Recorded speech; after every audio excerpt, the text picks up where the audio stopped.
गेले किती दिवस पाऊस नाही झाला इथं? 20-21 दिवस तुम्ही सर्वजण तुमच्या हक्कासाठी इथं एकत्रित आला का नाही आला? मग कुणी आशीर्वाद दिला आज आपल्या सर्वांना? दिला का नाही दिला? मग कुठं ना कुठं तरी ही जी तुमची एकजूट आहे ना, ही अशीच आपल्याला कायम ठेवावी लागणार आहे. कारण का हे जे सरकार आहे ते गेंड्याच्या कातडीचं सरकार आहे, झोपायचं सोंग घेतलेलं सरकार आहे. यांना सामान्य लोकांचं काहीही पडलेलं नाही. त्यामुळे ह्या सरकारला जाग करायचं असेल तर तुम्ही ज्या मोठ्या संख्येने इथं आलेला आहात, अशाच पद्धतीने येत्या काळामध्ये आपल्या सर्वांच्या हक्कासाठी आपल्याला लढावं लागेल. लढणार का नाही लढणार? एकदा हात वर करून सांगा, आम्ही आमच्या हक्कासाठी लढणार. मग झालं. मग मला वाटत नाही काय अडचण आहे. काही दिवसांपूर्वी अतुल भाऊ मला भेटले. त्यांनी मला सांगितलं, आमच्या अध्यक्षांना सांगितलं, काळे साहेब तिथं होते आपले खासदार, की हा जो स्मार्ट मीटरचा प्रश्न आहे तो लोकांसाठी अतिशय महत्वाचा झालेला आहे. सामान्य लोकांकडनं वसुली केली जाते आणि स्मार्ट मीटर लावत असताना अधिकारी कोणाचंच तिथं ऐकत नाही असं मला त्यांनी सांगितलंय. खरे का? असं झालंय का आपल्या या तालुक्यामध्ये? अहो, हे फक्त आपल्या तालुक्यामध्ये हे झालेलं नाही, अख्ख्या राज्यात अशा पद्धतीने लूटमार सरकारच्या माध्यमातून केली जाते. मला माहित नाही सरकारकडनं तुम्हाला काय कारण दिली गेली. एक ऑडिओ तुम्हा सर्वांना देवेंद्र फडणवीस साहेबांचा मी ऐकवतो. हे जे काय स्मार्ट मीटर तुमच्या घरी लावलं जातंय ना, त्याच्यातून वसुली कशी केली जाते ही काही प्रमाणात तुम्हा सर्वांना कळेल. लावू का ऑडिओ? मागच्यांना विचारतो, लावू का? शकत नाही. आणि दुसरं, त्याला पेमेंट कसं होणार आहे? ही अशी सिस्टम नाही आहे की त्यांनी त्या ठिकाणी मीटर लावायचं आणि मग ते तुमच्या बिलात वसूल करायचं, असं नाहीये. सिस्टीम इम्प्रुव्हमेंट करता हे मीटर आपण लावतोय. त्यामुळे सिस्टीम इम्प्रूव्ह होऊन जेवढे अधिकचा महसूल प्राप्त होईल, म्हणजे समजा मागच्या वेळी त्या ठिकाणी जे काही आपलं बिलिंग झालं होतं, आपण जी काही वीज वापरली होती त्या वापरलेल्या विजेत आणि आता रिअलायझेशन मध्ये जेवढा फरक होईल त्या फरकातनं त्यांना पेमेंट मिळणार. त्याच्यामुळे हे काही त्यांना अपफ्रंट पेमेंट कुठलंही नाही. काय म्हणले देवेंद्र फडणवीस साहेब? आधी जेवढं बिल येत होतं आणि स्मार्ट मीटर लावल्यानंतर जेव्हा जे बिल वाढेल त्यातून या स्मार्ट मीटर कंपनीला पैसे मिळतील. बोलले का नाही बोलले? मग त्याचा अर्थ काय? आधी जर 100 रुपये बिल येत असेल, आधी जर 1000 रुपये बिल येत असेल, तर स्मार्ट मीटर लावल्यानंतर ते बिल वाढणार असं अप्रत्यक्षपणे देवेंद्र फडणवीस साहेब स्वतः बोलले.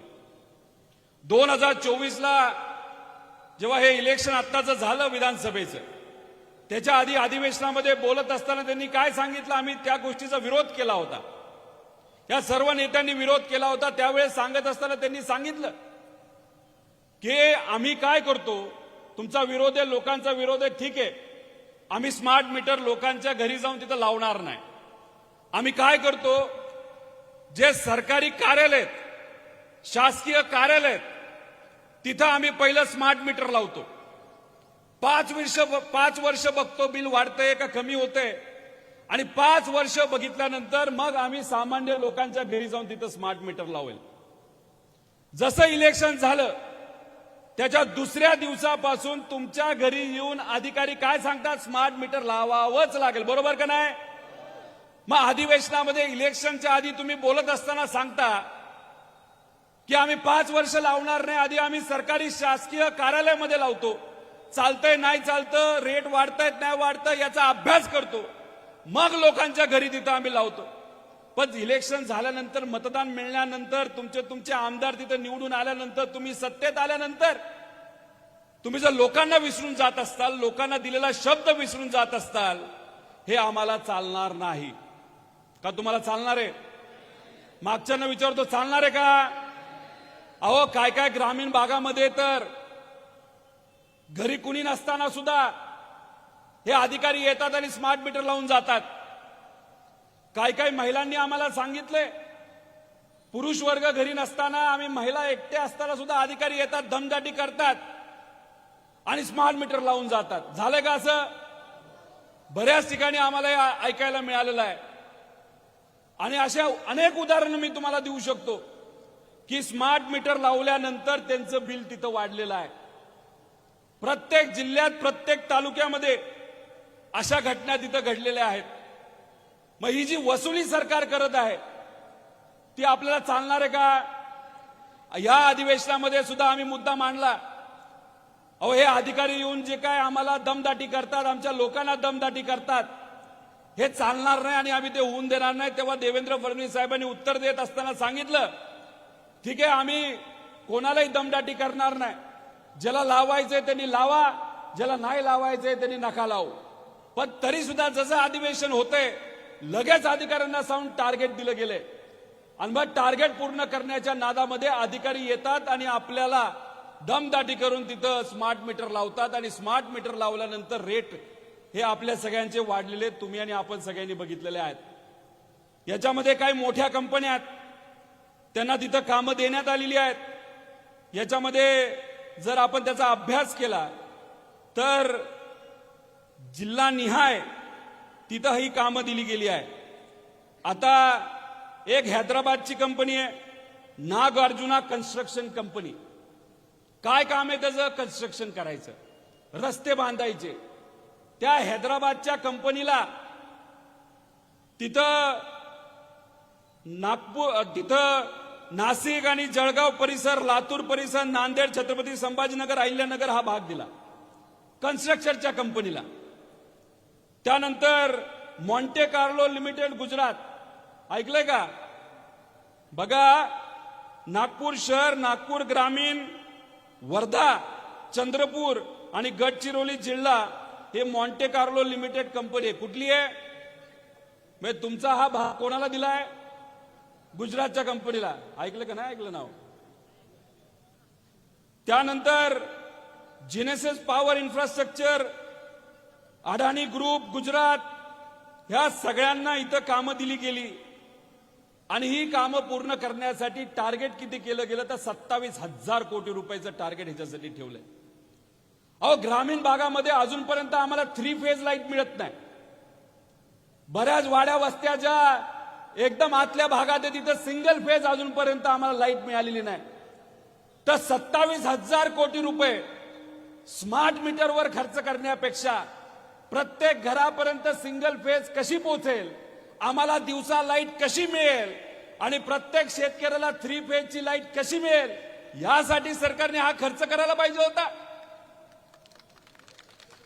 हा खर्च तुम्ही त्याच्यासाठी करत नाही, पण फक्त मोठ्या कंपनीला पैसे मिळावेत, त्यांचा धंदा व्हावा आणि त्यातून या सरकारला कमिशन मिळावं, त्यातून यांना भ्रष्टाचार करता यावा, यासाठी यांनी हे स्मार्ट मीटरचं भूत आणलेलं आहे आपल्या महाराष्ट्र आणि देशामध्ये.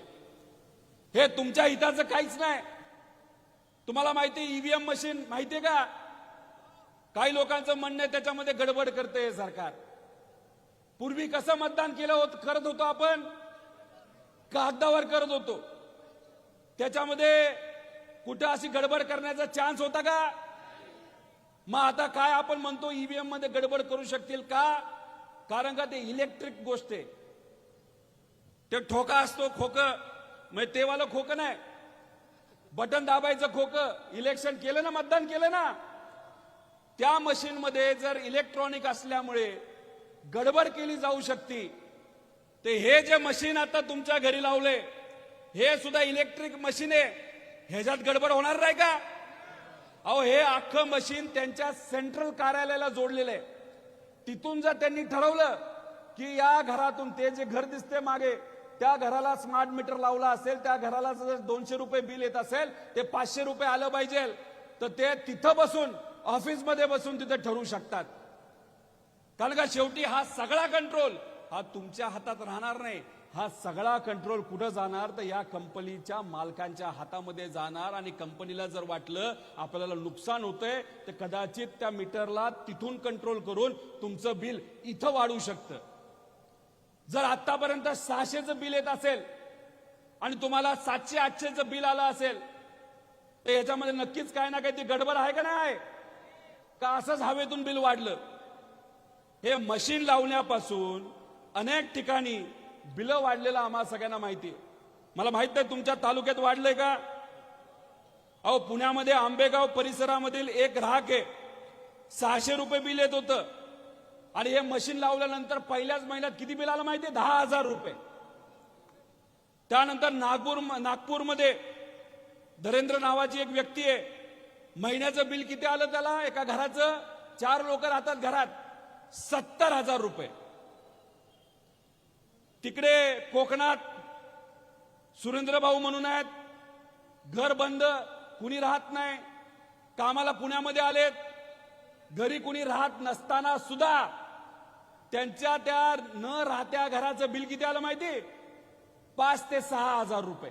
कुणी राहत नाही तिथे, लाईट बंद, सगळं बंद, वायरी कापलेल्या आहेत, फक्त इलेक्ट्रिक जे तुमचं स्मार्ट मीटर आहे ते जोडलेलं तिथं होतं. मग अशा पद्धतीने बिलं जर वाढली जात असतील, वाढवली जात असतील तर हा पैसा कोणाचा आहे जे तुम्ही कष्टाने कमवता.